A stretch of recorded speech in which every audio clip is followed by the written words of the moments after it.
dropped in the desert with a tray full of jams.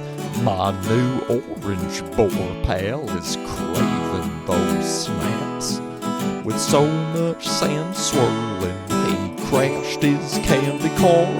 Gosh, it seems like the hand of Jafar. Come on now, let's play some Lorcana. There's Flower Thumper, Bandy, lots of fauna. Let's build another blurple list as tasty as a Dole Whip twist. A smorgasbord of lore, it's Lorcana. Hey, Katie. Hi. How's it going? I'm hungry. Yeah. You know what? Let's skip the preamble. Let's just head right on in to the restaurant. Okie dokie.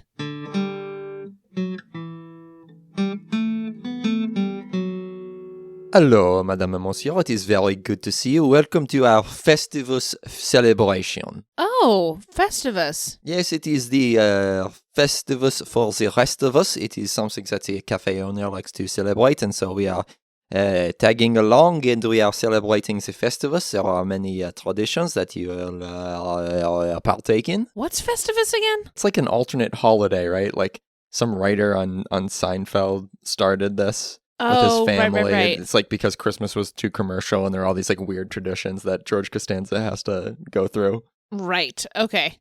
Yes, that is correct. It comes, of course, from Seinfeld, and we try to honor this. We start with the Airing of the Grievances. It is you tell everybody what annoys you about them, and then you proceed to the Feats of Strength. Okay. I mean, hey, that sounds good to us.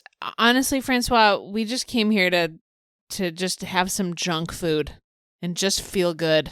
Oh, what would you like? I'll get you whatever you need.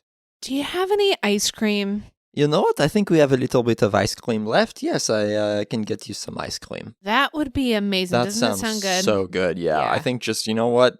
Forget it all. Let's just go right to ice cream. That's what I'm in the mood for, too. Please. Very well. I'll be right back with that for you. That's good because, I think with the kind of mood that we're in right now, I think just some ice cream. Don't even worry about it. Guilt-free ice cream. We're skipping dinner. Life's too short. We're going right to dessert. If we're hungry later, maybe we'll get a main course, but we're just looking for dessert right now. And here we are. We have a delicious bowl of mint chocolate chip and a delicious bowl of chocolate ice cream. Amazing. I'm so happy. Thank you so much. That's great, Francois. Oh, man. You put fudge on this, too, and whipped cream and sprinkles and a cherry on top. Bon appetit. Oh, thank you, Francois. This will lift our spirits a little bit because, it's been a little bit of a rough time in the world of Lorcana. Hey, what's that they got over there? They got ice cream. Oh, that looks good. I've been once. Hey, Francois! Oh, yes, monsieur. What can I do for you? Yeah, you got any more of the ice cream? I am very sorry, monsieur, but we have just served the last of our ice cream for the night. Oh, my God. I told you this was going to happen, Sean. Well, I didn't know I wanted ice cream until after the meal. You never know how you're going to feel. I said, when we sat down, I said, we got to get apps and desserts. And you said, no, Tiff. We gotta get wilder. We gotta eat a round meal. Well, we're trying to prepare. We try to do everything right. You try to do everything by the book, and sometimes it just doesn't shake out, Tiff. But I want ice cream now. Well, I want ice cream too, but we can't do anything about it because there's no ice cream here. Sometimes I really hate you, Sean. Yeah, well, you know what? The feeling's mutual, Toots. But you know what? The more I hate you, the more I love you. I love you too, and now... I'm just disappointed is all. Yeah, we just want ice cream, huh? I'm sorry you didn't get your ice cream, Tiff. I'm sorry I said I hate you, Sean. I don't hate you. I don't hate you at all. I don't hate you either. I'll go anywhere for you right now. I'll get you ice cream. I will drive to the ends of the earth to get you some ice cream. Well, then let's get in the car and get some ice cream. Oh, that's such a bummer. We had already taken our bites. We could have given them some ice cream. I think it's better that they probably step out of the restaurant for a minute. They're always causing a ruckus, down. aren't they? Yeah. Yeah. But I can't blame them. They got their hopes up for something. Yep. And it didn't work out how they wanted it to. And honestly, that's not on them. No, it's not their fault. They were assuming that there would be ice cream available at a restaurant. That's a thing that's fair to assume, right? Yeah. It's on the menu. Yep, it's on the menu. Yeah, there are some limited quantities sometimes, but like they said, they'd done everything right. They had eaten their square meal. They'd prepared to have the ice cream, and then they didn't get any. You know what that reminds me of? What? The DLC. Yeah. Well, Francois said it was Festivus, and that it starts with the airing of grievances. Should we air some grievances? Maybe we'll feel better, be a little bit therapeutic. I think that's a fantastic idea. If we're a little grumpy, if we're a little bit down on Lorcana at the moment, it's because it's, I think, a really bad time in the game. We were at a bit of an inflection point, a valley, as it were, in the journey of Lorcana. We're walking through shadows right now. Yeah, it's tough. So there's only 3 DLCs this year, right? We talked about that already. 3 North American DLCs. Yeah, so tensions are already pretty high when it comes to getting tickets for the DLCs. They were high last year when there were more DLCs. It's just, it's an online server of sorts, no matter what they're using, right? This year is different than what they used last year, but you're on the internet, which is stressful because you're like, what if I don't have Wi-Fi, or what if I'm on my phone, or I'm at work and they're on sale at noon? And this year, it's only gotten more stressful, and especially recently with how they sold tickets for the very first DLC of the Season 2 of Lorcana. It was an unmitigated disaster. Absolute disaster. It was as immediate and obvious a gaffe as I've ever seen a company make. It was really embarrassing for Lorcana, honestly. Yeah. It was embarrassing, and it was really frustrating. It felt insulting, honestly. So our group that normally plays at Divergence has a little chat, and we were all chatting in the chat about how excited we were to get tickets, and everybody's online. And it's noon on a weekday, which is crazy anyways, that you're buying these tickets. So everyone's on their phone or their computer or whatever, and we're all chatting about like, okay, we're looking at the thing, and we're all getting this error code, and we're like, okay, well, hopefully it'll be changed in a minute. It'll refresh itself, and it'll be okay. It's like 11:58. We're all getting the error code. We get it over and over and over and over again. And noon comes and goes, and we're all still looking at the error code, and we're not getting anything. It's like 12:05 now. And last year, these tickets were gone in 5 minutes. Absolutely. Yeah. It gets to be about 10 past the hour, and I pop onto Twitter, and our Twitter account, our Smorcana Twitter account, is exclusively Lorcana related. And so I'm expecting to, see a bunch of people also wondering what's going on or trying to find some insight or whatever. And I see a tweet from a news outlet that just said the tickets went on to Eventbrite and they're already sold out. So I was like, that can't be right. My immediate reaction to this was, that can't possibly be what they did. That at the last minute, they changed the platform where you could buy the tickets, and they're already sold out on the new platform. Like, that's just absurd. But that's what happened. That's what happened. And they posted it at, what, like 11:59? That was what was happening? 11:59, they posted, we're switching to Eventbrite. If you happened to be following their Discord, then you saw that. And so I guess news of it kind of spread on Discord. If you were in the right Discord circles, then you got to find out about the ticket sales. And then, score your tickets. That felt awful. It felt awful. Yeah, it needlessly created a lot of frustration and people feeling like they had been left out of the loop, which is true. And that was, I think, the majority of the community was left out of a quote unquote loop, which it feels really frustrating for Disney Lorcana to be that kind of a game where, you have to have Discord open 24/7 to know how to buy a ticket. What? Everyone's at work. Everyone has a life. We're doing other things, and you save the link and you go onto it when it's time. And it's insulting. It's really frustrating. It really, really was mismanaged. Because first the tickets went live on Pastime site too early. So mistake number one. Then they, at 11:59 or whatever, say cool, let's switch really fast. Go on to Eventbrite with no delay, with really poor communication. There are so many instances where they could have stopped this and said, we're going to have to delay this by 24 hours. And everybody would have grumbled, but it would have been understandable, right? Things happen. It was they completely panicked and did the wrong thing in a state of panic. So that feels really, really bad. It feels like, you didn't really have a shot at getting a ticket. And the frustrating thing is that the next day on the Lorecast, there wasn't an apology about it. It was just sort of swept under the rug as like, oop, that's too bad. Yeah, and the excuse of like everybody wasn't going to get tickets anyway feels awful, because nobody is saying like that they would, pitch a fit if they didn't get the tickets. They wanted a chance at the tickets. Just a chance to log in on the right website and be one of the people who got lucky and got a ticket. It's like we're eating ice cream right now. So this, I guess, maybe this is a fair analogy, and maybe this is crazy and we'll end up cutting it. I mean, ice cream is definitely a palliative for any worries. Yes.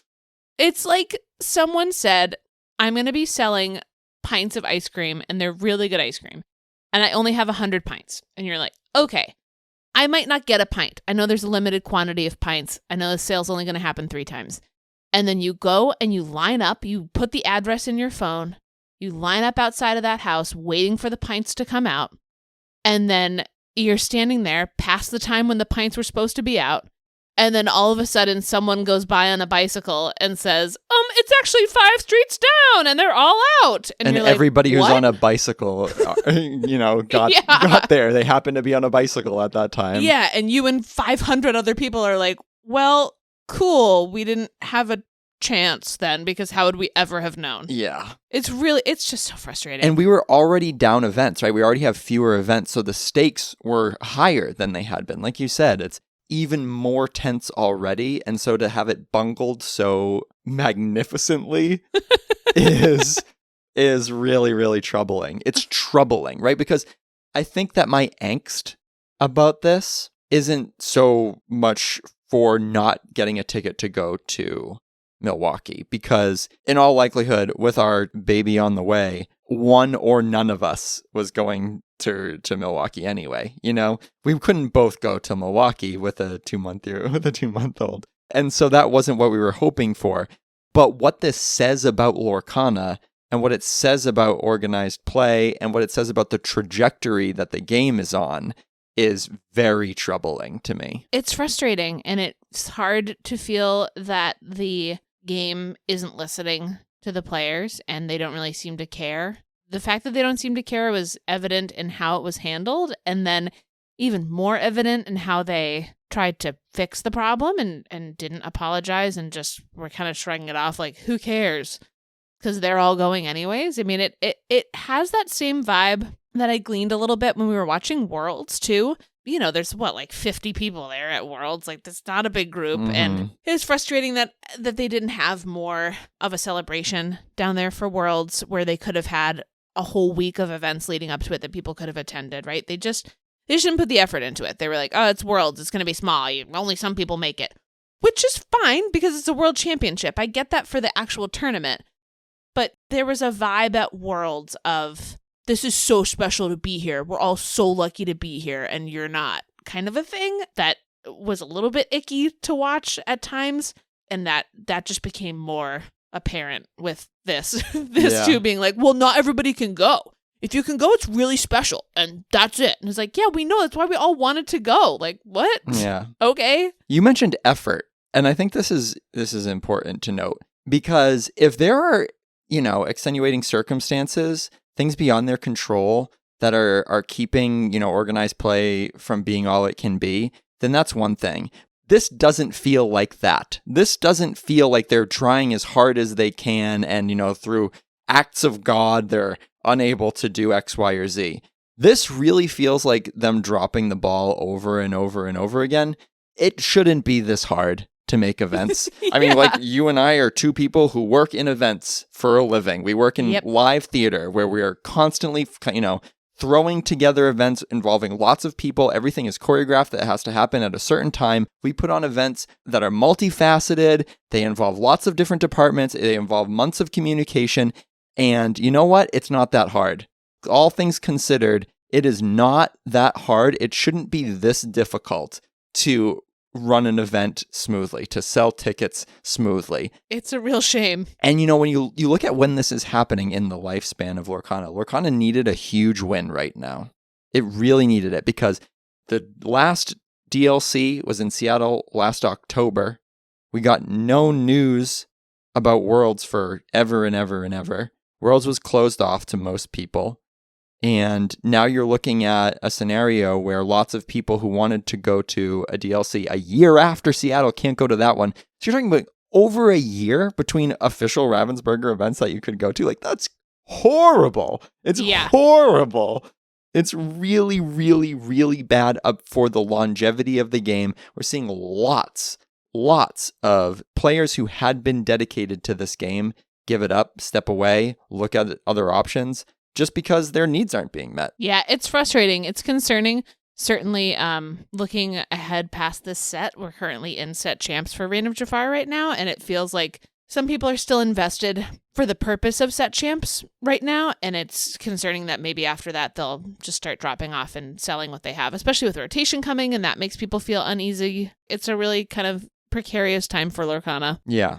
I think, when you look at the meta game, on a smaller scale, a much less important scale, frankly, like the meta's fine. You can play a lot of different decks. That's good. But it's also very stale. They haven't printed powerful cards for a few sets. We really need rotation. You also have stores who are kind of stopping their support. We know of a couple stores, in the 25-mile-ish vicinity who are kind of stepping away from their support of the game, and their communities have kind of fizzled. Luckily, immediately locally, we have a lot of players. We have new players. It's very strong. That's really good. So, there are some good signs. It's not all bad, but it does mean we're at this critical point right now. The discourse around the game is brutal. It's brutal when you look at what influencers, for lack of a better word, are saying, like what competitive players are saying publicly about the game. It's not good. It's not good right now. Really, like I was saying, like the future of the game past this set is concerning, and Fabled has to be sick.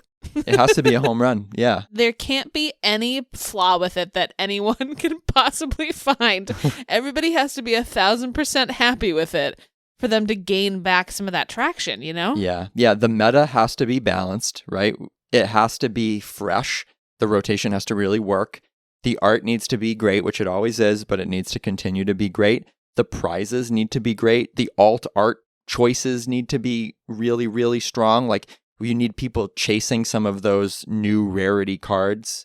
And depending on how all of this goes, how Fabled goes, I think, will determine the future of Lorcana. Yeah. Like, if there are product shortages and, then nobody cares about the OP prizes, and then there's like 4 power cards that are allowed to run rampant, and we only see one deck for a couple of months. Like, if it doesn't kind of play out smoothly, then I could see the game starting to die at that point. For sure.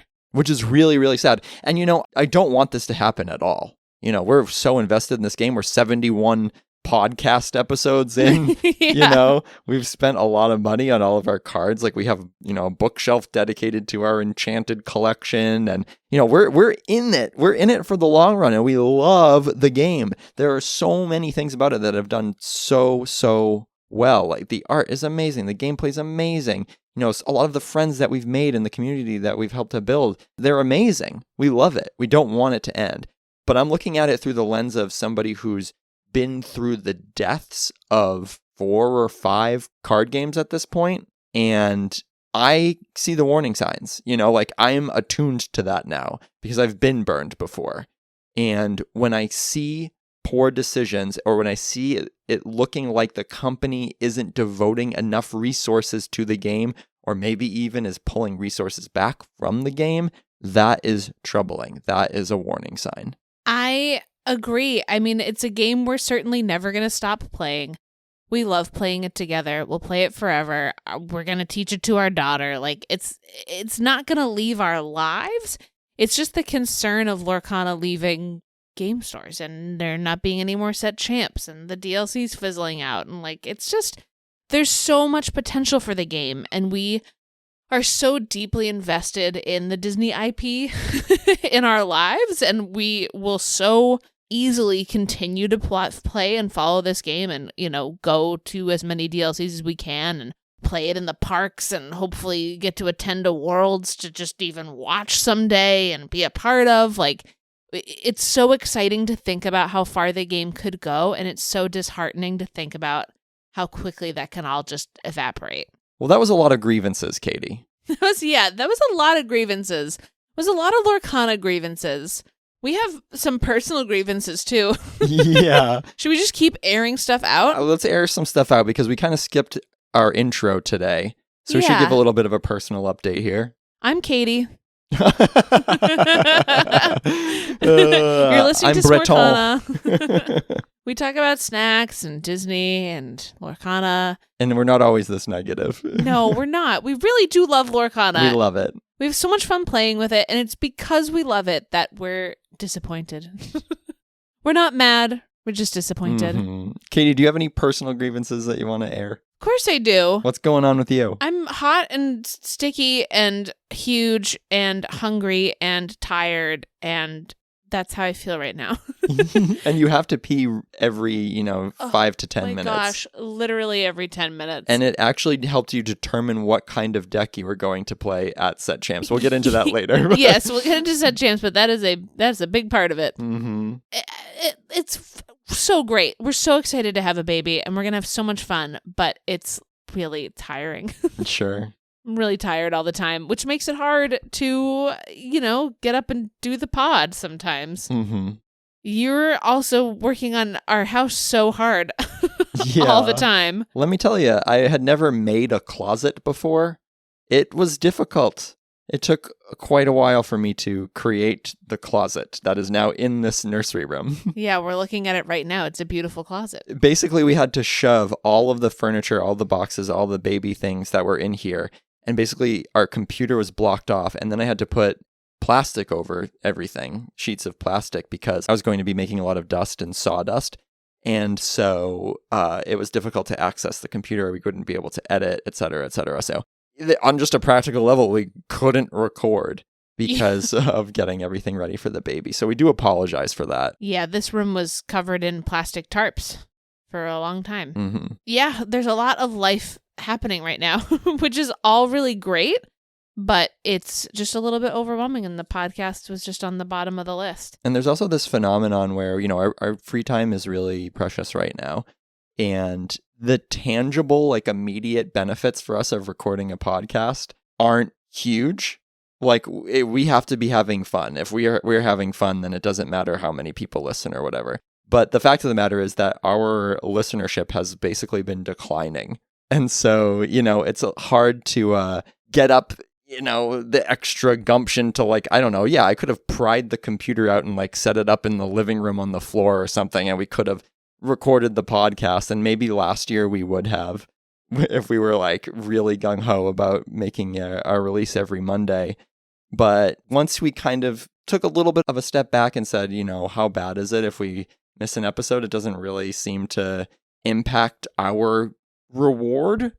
You can tell us if you feel differently. You can air your grievances. If you're man, I really missed you all when you weren't releasing an episode last week, let us know, because that does help. It does help to know that folks are waiting for us to release an episode. And we really appreciate you being here. If you have come back to us after we were gone, it's appreciated. We know that you're out there listening to us. And, even if we do this podcast and 4 people listen every week, we'd be happy, because we just love talking about Lorcana all day long. But I agree that the tension of being we got to get to 1 million listeners is gone, because it's just so hard to do that. And we're just going to keep making this podcast as long as we want to, and talking about Lorcana and snacks and Disney facts. And we hope that some people out there are getting some stuff out of it. We hope that it's enjoyable to listen to, maybe in your commute or maybe before you go into a set champ. And we're just going to keep on keeping on. Yeah, the illusion of as many people listening to this as have listened to other podcasts in the past, like Live, Laugh, Lorcana or Podcana or whatever, that illusion has been banished by Bolt. And so it's very much we feel a little bit like the black sheep of the Lorcana podcasting world. And so, when you're in that position, you're not oh my God, people are really counting on us. Yeah, well, there's a little bit of less pressure with it, and we're just having fun. We're just trying to be chill. And I feel certainly more chill right now that we've aired all of the grievances we can possibly think of.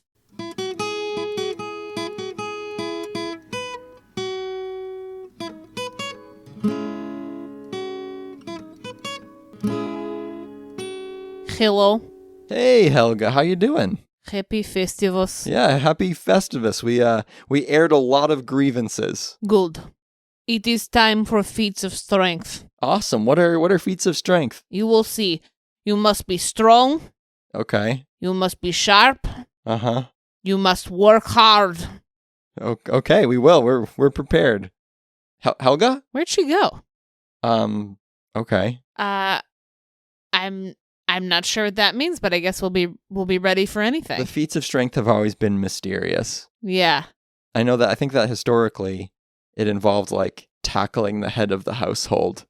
And so in the context of being at the restaurant here, I'm not sure what it means or what Helga intends for us, but we can talk about some of our feats of strength. Yeah, let's do it. Feats of Strength, set champs, am I right? Yeah, we were put in a strong showing at set champs so far. Yeah, this meta is just so boring. It is a bit boring. It's because it's the same meta. That's why it's boring.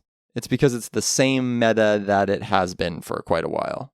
It's a stale loaf of bread, this meta. A bit. We've been trying so many off-meta decks to try to crack something, to find something that was playable and fun. And it hasn't really worked. It's like just fine, right? Like it's fine. We could play Amber Steel and do pretty well. And be like, blah. We could play like, I don't know, like a Ruby Amethyst, which I was playing for a while and do pretty well and be like, We could play a Blurple. I was playing Blurple forever and ever and ever and was thinking I was going to bring it to set champs, but then it was like, Yeah, it's because they're all the same decks. Yeah. And so, what have we been trying? I built a ward-based green steel aggro kind of thing where almost all the characters had ward. And then it had Prince John with Beyond the Horizon, so you could refill by discarding your opponent's hand and then, using Prince John. So that was your refill engine, and you could always sing it because you have all these ward characters. And it was fine. Like, it's decent. But the thing is that all of these decks that are at the top of the meta have become so incredibly tight, incredibly refined over thousands and thousands of games by thousands and thousands of players. And so to try to crack that by yourself is basically impossible. Yeah. And it just feels like for some of these decks, they need so much time and you have to have so many reps and you have to just commit all of that practice to it. And we do play a lot. We play a lot of paper games at home, more than probably the average bear does, because we both like to play. Even then, we'd have to spend so much time playing so many different decks against all of these decks. And it's just like, it just feels impossible to get good enough at one of these meta blasting decks. Right. So I built another deck that was built around Lumiere, the new Lumiere Floodborn. And it was kind of aggressive item Ruby Sapphire. It used cards like the Sword of Shan Yu and the Queen Diviner, so you could reuse her. And it used the new Wardrobe card, so you could maybe reuse her ability and use her like a super Hiram. It was great. It was really fun. And I think there's something there, especially post-rotation. There's something there. I could win on the play a whole bunch, but then I couldn't win on the draw, And so the refinement that would need, it would need lots of reps. Like you say, we play a lot. But if we sit down and play for the night and we're going to play, say, 3 to 5 games of Lorcana, which is, a significant amount, then all of those games are going to be on one of these weird decks. So it's not like we're just grinding DKP Ruby Sapphire into Ruby Amethyst over and over again and just hammering home. We're playing really weird stuff, just seeing if we can find something fun that is also decent. It's just really hard to take a deck to that next level. Even when you stumble across something that kind of works, as soon as you put it up against a meta deck, it's like this pressure cooker and it just won't withstand that amount of pressure, that amount of heat. Yeah, the meta decks are also refined because they've been the same thing forever and ever. Yeah.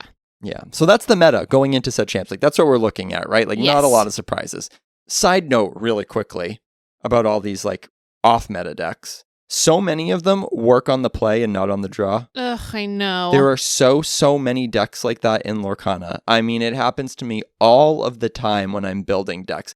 Mostly because, you're looking for different synergies, and I think it's just a lot easier and more stable when you're going first. You're more able to set up combinations of cards going first. So I hope that part of the design of Lorcana in the future is that there are benefits for going second. I think it's really necessary. I agree. It'll help diversify the metagame so much if there are decks that like to go second. Yeah, it just feels like a dice roll decides everything. It often can. It decides quite a bit. But all right, that's the meta. It's flat. It's a little bit stale. We're being a little bit negative about it. But that said, at the very least, you can play any of the meta decks and, if you hit the right matchups and whatever, you're going to have a good time, right? Like, if you play Blurple or you play Amber Steel or you play Ruby Sapphire items or DKP Shark, Ruby Sapphire, or, Purple Steel, whatever. Like, you can play all of these decks and they're all decent enough that you can take down a set champ with them. You can play whatever flavor you like. There's something to be said for that. It's better than the alternative of having one deck and everybody's playing the same deck. But let's get into it. We went to one set champ so far today at our local Diversion Somersworth. We couldn't attend any last weekend. It was a work weekend last weekend. We couldn't go. So we finally got to attend a set champ today. And how did it go for you, Katie? What'd you play? How did it go? No better place to start our lovely set champ run this season than at our favorite gaming store in Somersworth at Diversions.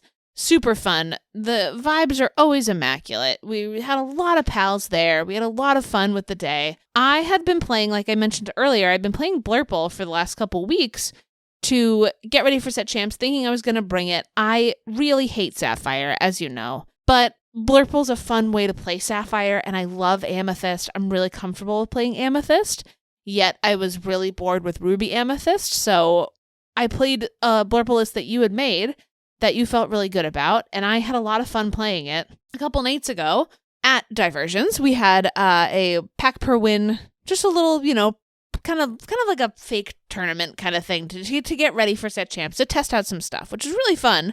I totally boofed it and lost all the rounds, which was fine. That doesn't necessarily mean that, I shouldn't play that deck at set champs, right? Anything could happen. That's okay. But all of my rounds were so grindy and so long. I went to time on all of them. I played against all different kinds of decks. It wasn't like I was just getting slaughtered by the same old all the time. Quick caveat here, though. You played against Ruby twice, and those are difficult matchups for Blurple. Like, you really don't want to face Ruby Amethyst at all. And you were facing a player on Ruby Amethyst, and the only deck he ever plays is Ruby Amethyst. I've literally never seen this player play anything except for Ruby Amethyst. He's extremely adept with that deck. He's taken down multiple set championships, every set with it, and you lost to him. So you lost to your worst matchup. You lost on the draw to a 50-50 matchup. Like, it wasn't like you were getting spanked, right? But it's still grindy. Yeah, and it still didn't feel good, and even though it's not favorable for me, it's still hard. And I was just really hot and sticky, and I really had to use the bathroom after every round, and I had almost no time between rounds. And I know that the people at Diversions are lovely and would have given me 2 minutes if I needed it, right? It wasn't so much that. It was just the discomfort on, honestly, my brain and my body of playing Blurple, that I was like, I just want to play aggro. I just want to go fast. I want to do one thing. I want my brain to be like, you do this with the card now, like aggro often does. So we got a great Ruby Amber list going, just a classic aggro moment with a big old mini bodyguard and Jim Deere bodyguard and Lilo's out there and Daisy Duck and a question for 3 with Simba. Just a great time, honestly. And I was so happy to play Ruby Amber. Going into today, I didn't care if I won or lost. I was just so happy to play a deck that's really easy for my brain to understand.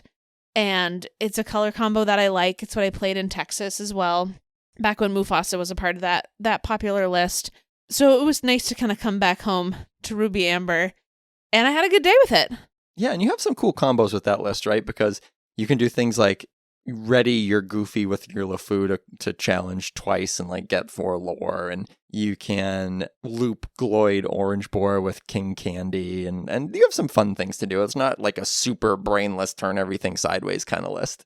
Right, definitely. It doesn't feel brainless either. I definitely felt like I was making good decisions, and I was still certainly engaged in it. It is a different part of my brain than Blurple takes up, I guess, is kind of what I mean by that. Aggro's not necessarily easy to play. I mean, a lot of the time, if you're not going first, you're at a massive disadvantage, and you really have to work hard to win from that spot, which I did do a couple times today, which is a good feeling. But yeah, it's a cozier part of my brain than the other part, for sure. I have more fun with that. Your physical and mental comfort is huge. Like, that makes a huge difference, because how did you go today? Yeah, so in my first round, I played against an Amethyst Emerald list, and which is a list that plays literally every Diablo that's under the sun. But I won the die roll, which, puts aggro at a pretty big advantage when aggro goes first. And I won the first game, and then I lost the second game going second. And then I won the third game going first. It was, sometimes when aggro curves out perfectly, which this deck often does because it doesn't have anything that costs more than 4, it can really wreck it. I can get to 13 on turn 3, and I have huge lore on board. I've got, not huge characters, but a lot of lore on board. And it tends to run faster than other lists. I tend to be able to go under everything except for steel, but I tend to be able to go pretty fast. It was really funny. I asked JJ, who you had played against, our pal JJ, how did it go? And I think he said, like, you won one of the games 20 to -1 because your last lore came from playing Gloyd.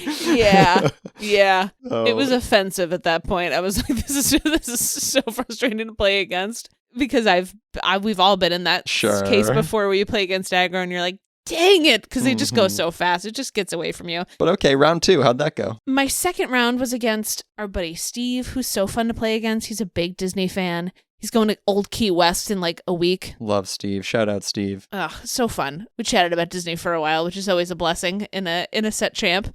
But he was playing Amethyst Steel, and Steel is certainly the boogeyman of aggro, but similarly to the round I had against JJ, I was able to go fast and kind of get under it, and before he was able to, combo off or sing any songs, it just gets there so fast, and it demands the opponent to make sacrifices and to clear stuff and not play their own game. In lieu of singing, you really have to get rid of Simba. We had really fun games, but it's hard. It's hard when aggro goes so fast. And selfishly, we were then able to talk more about Disney's Old Key West. So you just wanted to talk about Disney so badly that you're like, I'm just going to spank this guy in 10 minutes and talk about Disney. Yeah, exactly. Wow. Yep. That's cold. It's cold. All right, so you're 2-0, you go into round 3. Yeah, 2-0 going to round 3. I played against Tiago, friend of the pod. From a few episodes ago. Yep, always fun to play against. He was playing Emerald Amethyst, which I had seen earlier in the day from JJ. I think they have some slight variations between their lists, but it was the same kind of a deal where I won the die roll. I went first, and there it was. So don't bury the lead here. How did it go? Who won? I mean, I won. I won 2 games, so nice. I won the round. It was great to, be at the top with a thing. It's been a while for me since I've found great success with competitive Lorcana play. It's just I've been a little bit off. It's, my brain is truly scientifically, medically not functioning how it normally does. So it's like, it's hard. It's hard. And emotionally, you're a lot harder on yourself too, which can also make you tilt in games. And, it's just, it's difficult. Yeah. It's really difficult to adjust. You can't remember things. You can't think the same way that you always do. And then you also can't forgive yourself like you normally do. So it's like, it's kind of poison for playing, but that's okay. Well, shout out to you, because this is incredible. Like, you are a total champ right now. Like, so you're 3-0, you're top of the leaderboard. You can intentionally draw into top 8. You can get your Jafar. You're going to have 11 points, and that means you're going to be on the play for most of the top cut. Like, you did a great job, and you did it kind of with a mental hand tied behind your back. So shout out to you, and shout out to, like, any woman who's gone to a set champs with a baby in her belly. Like, that is awesome. I see the difference in, the way that you think about things right now. Like you said, scientifically, medically, your brain isn't the same. Like, I see that. And so I'm super proud of you. Thanks, love. I feel good about it. I feel good about the day. I I did intentionally draw into top 8, which was awesome. I got a Jafar. Archer totally pwned me in the top 8 match we had together. He was playing a Ruby Amethyst list, which he is quite adept at playing. And he has a lot of stuff that can remove my little guys. He's got brawls that can get rid of that little Simba. He's got a brawl that can get rid of my Minnie Mouse bodyguard, which he did. That's really tough. Yeah. And he's got Pirate's Life, which is tough. It just wasn't really favorable for me. He took it 2-0, and I was happy for him because he ended up taking the whole thing. Yeah. Archer who topped a DLC with Ruby Amethyst, so definitely no shame in going out that way. Of course. And he's fun to play against. It was it was a fun day. We had a good time. And congrats to him for taking down the whole tournament. Yeah, Archer. Yeah, Archer. How did you do? I had a great time on the day. Overall, I was down on playing initially. I think the week was really tough. All the bad news about Lorcana was tough. I couldn't find a deck that I liked. I've played a lot of different decks and none of them are really sticking. The one that I enjoyed the most was a list by Bad Vegas, who took this list to Fort Worth. I saw it on the Fort Worth list page on Inkdex, and it looked fun because it had Clarabelle. I love Clarabelle. It has Tinkerbell. I love Tinkerbell. And most importantly, it had Bogo and Prince Philip, so that you could play Bogo on the board, and then when you play for Prince Philip, it's a one-sided board wipe. That's just really fun. So I have never really played Emerald Steel outside of Pirates. It was fun to kind of explore that. I had been trying Discard. Nobody likes playing against it, which makes me not want to play it.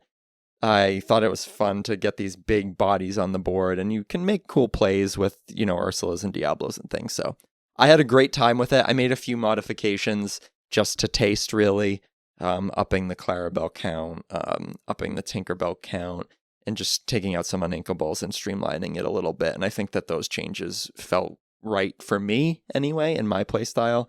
So shout out to Bad Vegas, whoever that is. They made a cool list. And I had a lot of fun with it. So first round was against Blurple. It was pretty tight. I was kind of figuring out my deck a little bit as it went, but I was able to take that in game 3 and went to time. My opponent was, I think, a longtime Magic player, and so he was reading a lot of the cards and kind of puzzling through stuff, and he played really well, but was able to get off some one-sided board wipes and play a really good value game with multiple beasts and stuff, and he couldn't remove my draw engines in time, especially the beasts. Yeah, you went long with that game for sure. It looked promising, but you're so hard to read from across the room. I can never tell if you're winning or losing. Mm-hmm. So I have no idea until it's done. And especially when you go to time, I'm like, did he win? And everybody's like, I don't know. Because you're such a good player. You're such a good sport that you never show it on your face, which is admirable, and everyone should do that. That you're not, you're not upset and you're not celebrating, and you're just, you're taking the game, you shake hands and you go, yeah, you guys are chatting about the game and the magic. No one can ever tell if you've won or lost. That's so wild, because I think in real life, I wear my emotions on my shoulder very, very strongly. And so I think in Lorcana, part of it is the ingrained over a very long time, try not to reveal anything. I don't think about that at all.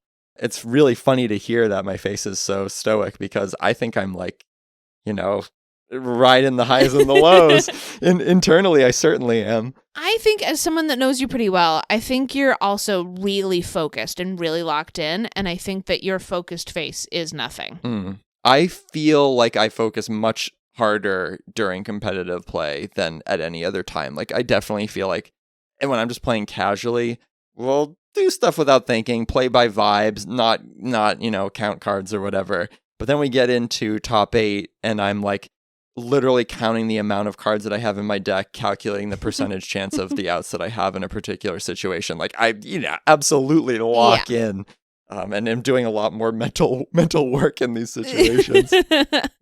Yeah, definitely. But yeah, it went well. I took down the first round. Second round was against a Emerald Amethyst. A lot of Emerald Amethyst in the room. Jeepers. It feels like the deck that everybody wants to play right now. I know. This was a difficult round for me. I think that if I had played the first game a little bit differently, I could have won. I ended up losing the first game. Second game, I won handily. Third game was extremely close, and we didn't finish the game. And I couldn't tell you who would have won. My opponent and I were chatting a lot, and the third game was super, super grindy. I couldn't tell you who would win. A lot of times when there's draws like that, you kind of have a feeling like, I think that, I was going to win or I was going to lose, if we kept going here.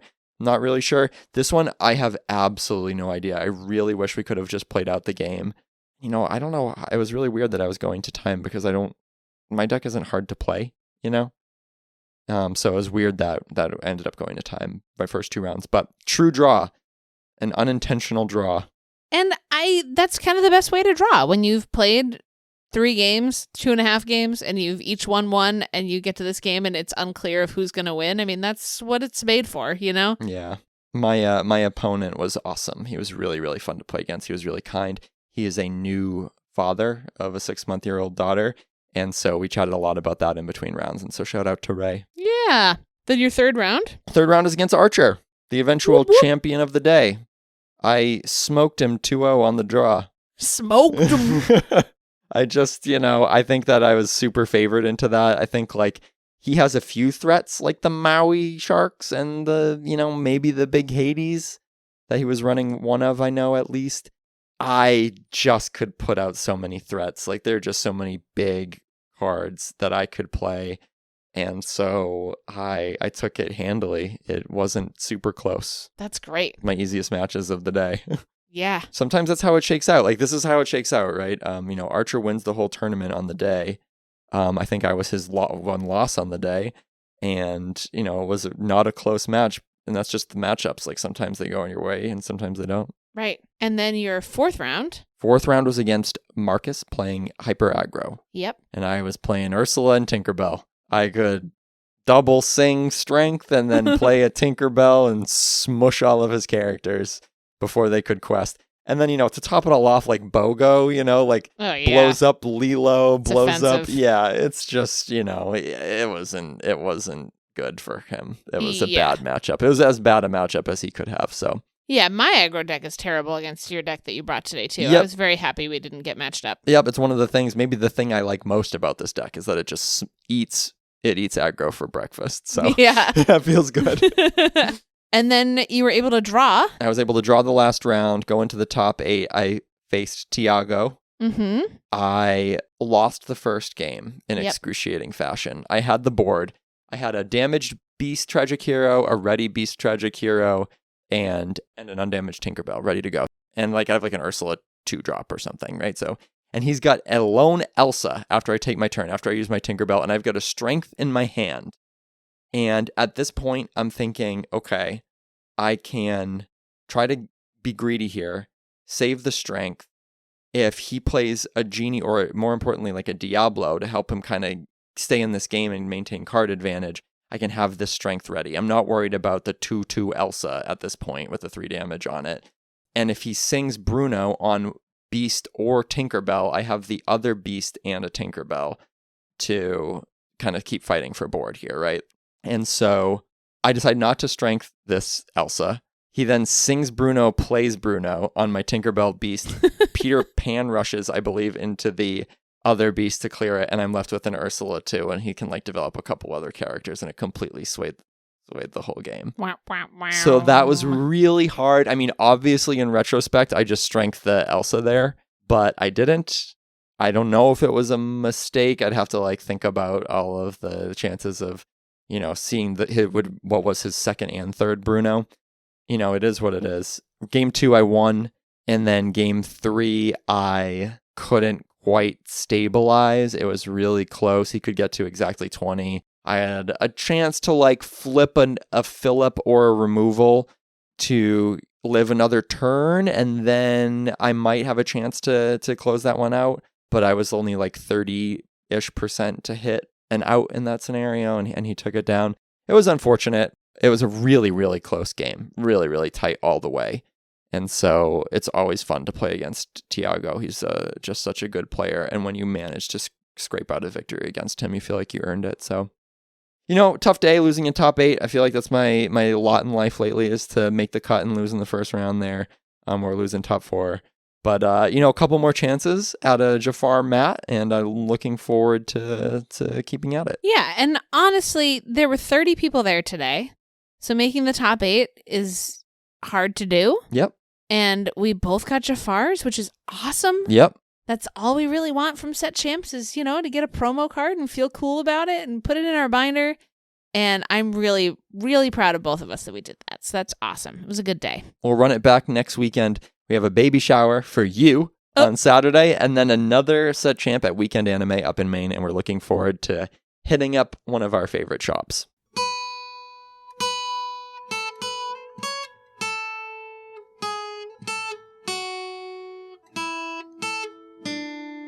You still hungry?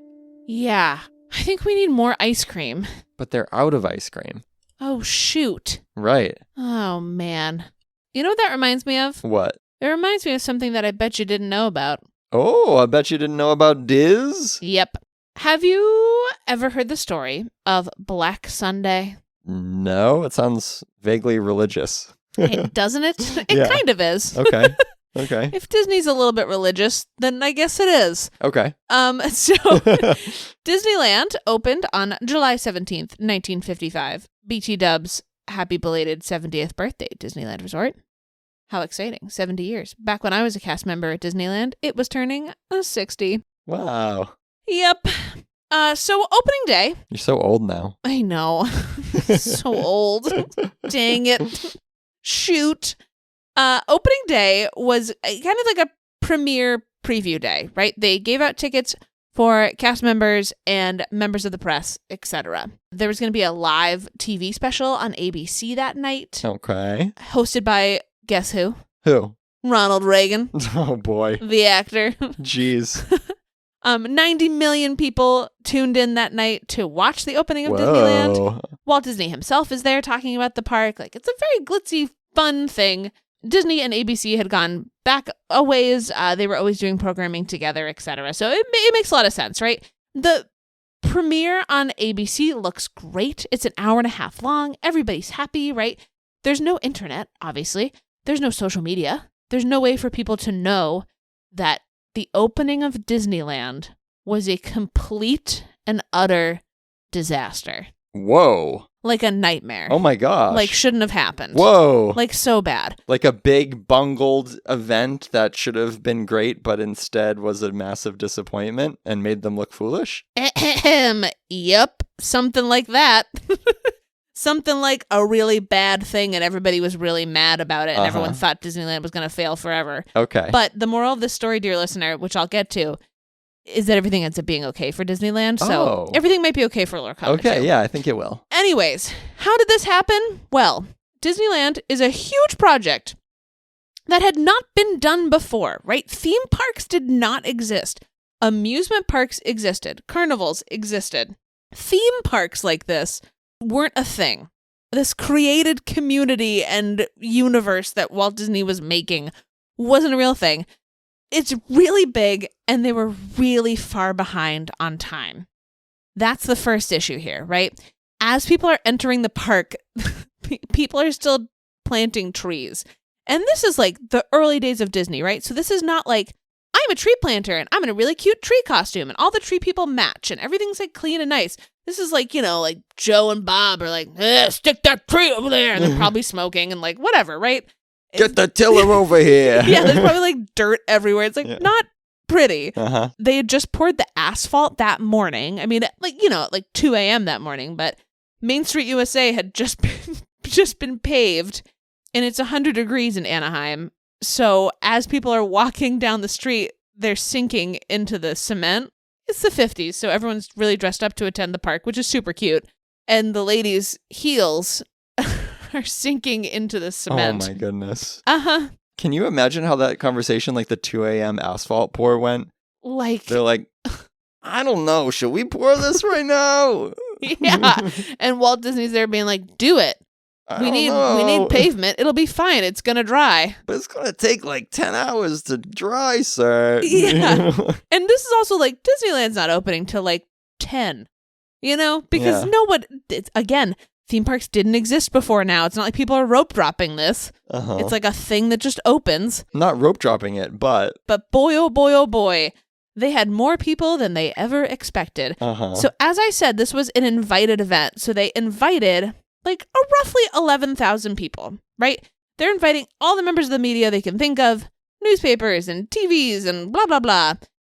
And, studio executives and such, as that was the original bit behind Disneyland, was to continue selling Disney movies and make it part of like the studio project. It was going to be Mickey Mouse Studio. Anyways, 28,000 people showed up. They were expecting 11,000. And instead they had 28,000. Okay, yeah. Which is, more than double. Oh. Capacity problems, you don't say. Yeah. And some of this is word of mouth and people just who are in Anaheim who really just wanted to attend. Someone had put a copy of their ticket, their premier pass, into the newspaper, which went into circulation, and people cut it out and were showing it to people at the gate who didn't know what they were doing, right? Again, no one knows how to run a theme park. So they're like, here is my ticket. And they're like, it's 1955. Sure. And they're just like letting people in. So the park is filling up rapidly. Disneyland is built in the middle of a bunch of orange groves in Anaheim, which used to be just a big orange town. Bunch of, juice being made. I don't know, whatever they do with orange groves. We don't have those up here. They grow oranges. Yeah, Juice Town. But Disneyland, it's right next to Juice Town. It's in the Juice Town. That's how Walt Disney picked it. He was like, they got juice there? Great, I'll pay their juice people. How convenient. Yeah, we need juice. We can serve juice. So, anyways, they're right up against farms. And people who have been there for, 100 years, growing oranges, even 50 years. So these guys get ladders into Disneyland, like up against the wall that is Disneyland, because again, Disneyland's just been really roughly built. Nowadays, you can't get 200 feet close to Disneyland without a million things in your way. They put up ladders, and they're just having people pay to use the ladder to just hop the fence into Disneyland. It's like the siege of Disneyland. Honestly. And so it gets to the afternoon, and these poor Disneyland cast members are like, what? It's a nightmare. I'm imagining these farmers building trebuchets and charging people to be loaded into the trebuchets and flying into Disneyland. Right. I mean, this made rides, hit capacity so much faster than they were supposed to. The Mark Twain riverboat, they start sinking because they're just shoving people onto rides. They're just shoving people onto the boat, and the boat starts sinking. Oh my goodness. They run out of food and drink at restaurants. They also already don't have water fountains because there was a plumber strike, and Walt Disney had to pick between running toilets or water fountains, and he picked running toilets. And so part of the media coverage is Walt Disney's trying to get everybody to pay money for Coke because he doesn't even have water fountains, but he had to pick toilets because he's out of money, because he's mortgaging his own house to build Disneyland. Wow. It's just more couldn't be going wrong. There was a gas leak in Fantasyland, so they had to shut down Fantasyland, Tomorrowland, Adventureland for the afternoon. Jeez. And which reopened in time for the ABC special. So, it wasn't great. Wasn't smooth.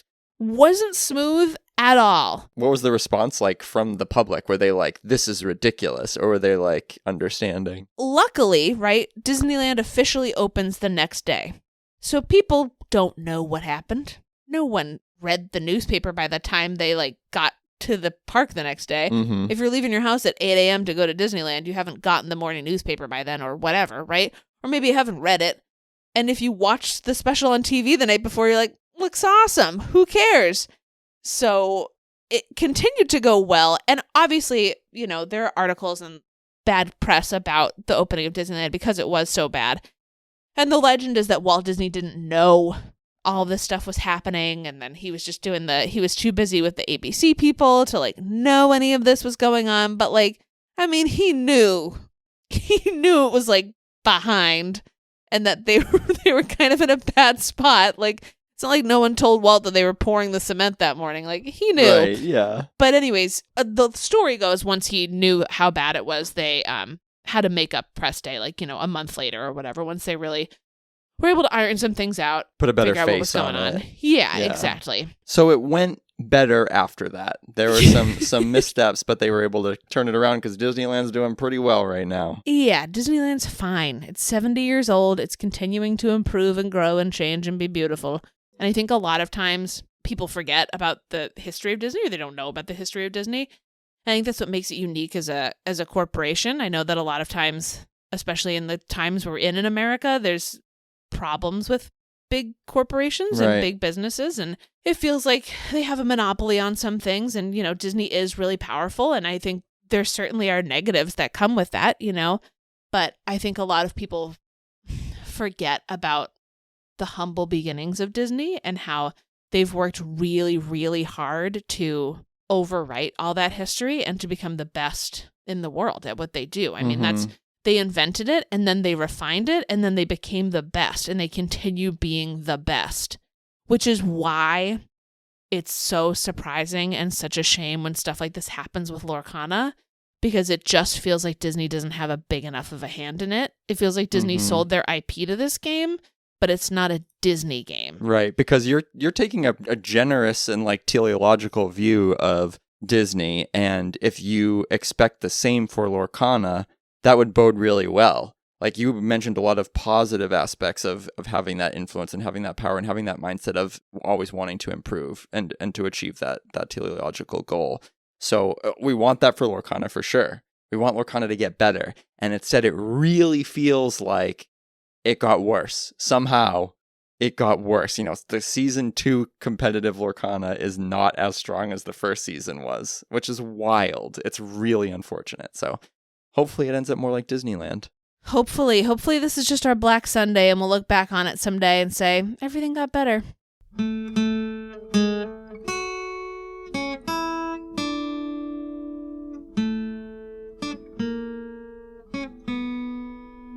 Katie, I grabbed a mint on the way out the door. I know that we didn't eat that much. Maybe it'll help settle our stomachs that are just full of ice cream right now. Yeah, I think we need a mint. I think we've been spewing so much anger and like toxicity. We need a mint. Yeah, Festivus isn't exactly like a warm, fuzzy kind of holiday, is it? No. Not like Christmas at all. It's just kind of grumbly and full of grief. Yeah, we need a mint, and we need to like go take a shower too. Yeah.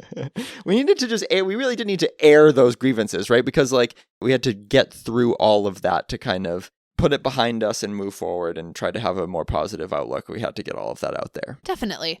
You have made a beautiful mint dream card for us though today, Brett. Yeah, I did something a little bit different. Took something different for a spin. This references Cars 2, this dream card. Ka-chow! Yeah, not the best Cars movie, but a Cars movie for sure.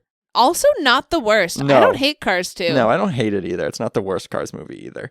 Anyway, we have At the Grand Prix, which is a one-cost inkable action in the sapphire color. It has the text, checkered flag, give this card to the winner of a Ravensburger organized play set championship. Ooh. And the second ability, green flag, use coupon code, a bunch of letters and numbers, to claim admission to a Disney Lorcana challenge. And then the flavor text says, Play Hub ID with a line to write on. So, this is not a card to be used in a game of Lorcana. This is instead a sort of reward card, a prize card, a token, if you will, that can then be used as a way to guarantee admission to a Disney Lorcana challenge upon winning a set championship. Yeah, this is really cool. So the way that this could work, I think, and this is something, I thought this up in maybe 3 minutes, so I'm sure that there are lots of pitfalls and whatever, but here's my thinking, right? You win a set championship. Anybody who gets an organized play kit gets one of these cards. It has a code. That code is unique to the play kit. It is tied to the play kit, right? So you can't duplicate this. There can only ever be one of these per play kit. The store writes down your PlayHub ID, right, on your card. That PlayHub ID is like, there's a record of you winning because you're using the Ravensburger PlayHub, so they can say like, cool, I know that play kit was tied to that event on the PlayHub. This is their card. It's being used by the person whose PlayHub ID is X. They can use it. Then there can be a window of time, say a day before that the DLC events go public. Anybody who has one of these cards can redeem it to gain admission to a Disney Lorcana challenge. You still have to pay, right? It doesn't include travel or anything like that. All it says is if you win a set champ, there's this nice little bonus of you get entered in the early pool here. You can go in a day before the public and you can get a ticket to a Disney Lorcana challenge. And you know what I think this does? I think it says, hey, if you've committed to this game, if you're working really hard to, be a good player, then you're the kind of player who, maybe has earned a little bit more of a right to go to one of these Disney Lorcana challenges. Right. I think it's a really nice reward for winning a set champ. I think it's something that a lot of people would like. And I also think it's something that wouldn't necessarily get out of hand. I think that a lot of times people who are winning set champs maybe aren't going to DLCs or don't necessarily need it. So I don't think that it would be overwhelming. Like I don't see the potential negative of it being given out to too many people, right? I think a lot of times people just don't need to do it. Right. And there can be a pass down situation. That's what I was going to say next. Yeah, I wonder if you maybe even if you've already won a set champ and you go to another set champ and you win that too, can the store choose to like give it to someone else? Yes, because if they're going to use PlayHub and push it to, be a more useful tool, then you can see like, oh, this person with this ID has already won one. Will there be people who are going to try to, like game the system and get multiples and I guess use them throughout the year? Sure, but you can impose time limits on these so that one person can't use multiples in a year, say, I don't know, something like that. You can also make sure that they don't get handed out to somebody who wasn't at the tournament. And I think that the PlayHub check helps with that a lot. Yeah. I mean, you have spent all this time and all these resources to make us switch off of Melee and use this PlayHub. So, like, what can it do for us? This is an example of something it could do. It kind of alleviates multiple concerns with one stone. And again, this is something I thought up in like 3 minutes, right? Like, this is like, let me make a dream card. What if it was something like this? And I think it might work. It's really fun. It's fun to hopefully start a conversation with some of y'all about this because I think it's fun. I think it is something that should be in the discourse that we could talk about as maybe a step forward, maybe a solution, maybe even if it's not a solution, maybe it's a step towards a solution. Yeah. Let us know what you think. We would love to hear from you. As Lightning McQueen says, ka-chow.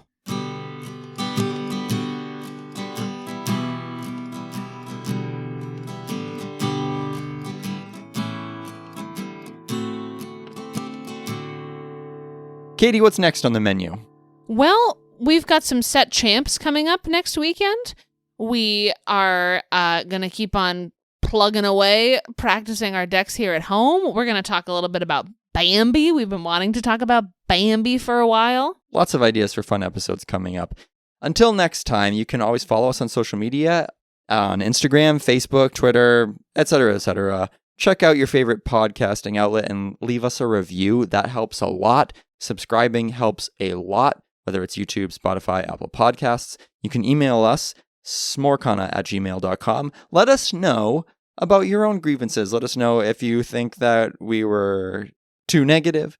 Let us know if you're really excited about the future of the game. Let us know if you missed us for the last few weeks. Let us know if you think that our dream card idea for the Set Champ Prize DLC admission ticket thing is ridiculous. We love hearing from you, no matter what your opinions are. Tell us what you're snacking on. What did you snack on at Set Champs? What great snacks have you had lately? How can we use them to improve our game?